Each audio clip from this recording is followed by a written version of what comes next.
Rising Pakistan کے قابل احترام ساتھیوں، السلام علیکم۔ میں ہوں رانا ندیم اور آپ دیکھ رہے ہیں رائزنگ پاکستان۔ نئے آنے والے دوستوں سے گزارش ہے کہ جنہوں نے ابھی تک ہمارے چینل کو سبسکرائب نہیں کیا وہ پہلے ہمارے چینل کو سبسکرائب کر لیں اور ساتھ ہی بیل آئیکن کا بٹن بھی پریس کر لیں تاکہ ہماری نئے آنے والی ویڈیو کا نوٹیفیکیشن سب سے پہلے آپ کو مل سکے۔ ناظرین، دیکھا جائے گا یہ مکالمہ اکثر اوقات کافی جگہوں پر کام کر جاتا ہے، لیکن ایک جگہ پر یہ بالکل ناکام ہو جاتا ہے، وہ ہے انسان کی موت۔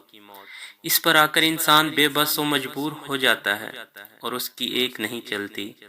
موت کے متعلق ہم سب جانتے ہیں، سمجھتے ہیں اور روزانہ اپنے ارد گرد مختلف انسانوں کی موت کے متعلق سنتے ہیں، اور یہ انسان بالکل ہمارے جیسے ہوتے ہیں اور ان میں سے کچھ ہمارے بہت پیارے بھی ہوتے ہیں، اور ہم میں سے اکثر موت کو بالکل ایسے لیتے ہیں جیسے بلی کے سامنے کبوتر جو بلی کے سامنے یہ سمجھ کر آنکھیں بند کر لیتا ہے کہ بلی اسے نہیں دیکھ رہی۔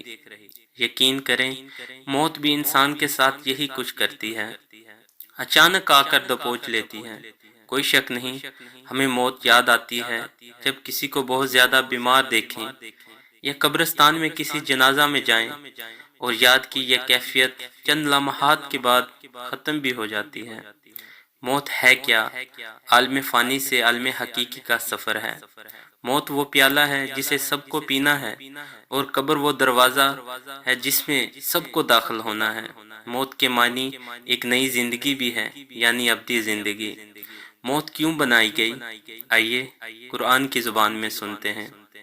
بہت بابرکت ہے وہ اللہ جس کے ہاتھ میں بادشاہی ہے اور جو ہر چیز پر قدرت رکھنے والا ہے، جس نے موت اور حیات کو اس لیے پیدا کیا کہ تمہیں آزمائے کہ تم میں سے اچھے کام کون کرتا ہے، اور وہ غالب اور بخشنے والا ہے۔ جب ہم سب کچھ جانتے ہیں پر پھر بھی ہم پر اثر کیوں نہیں ہوتا؟ دوستو، اگر ہم اپنی موت کو یاد رکھیں اور اپنے آنے والی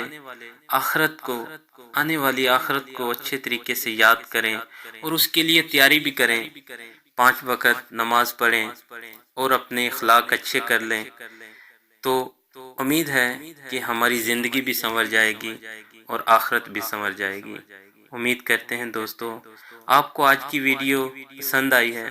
اگر آپ کو ویڈیو اچھی لگے تو دوستوں کے ساتھ شیئر کریں، لائک کریں اور کمنٹ میں اپنی رائے کا اظہار ضرور کریں۔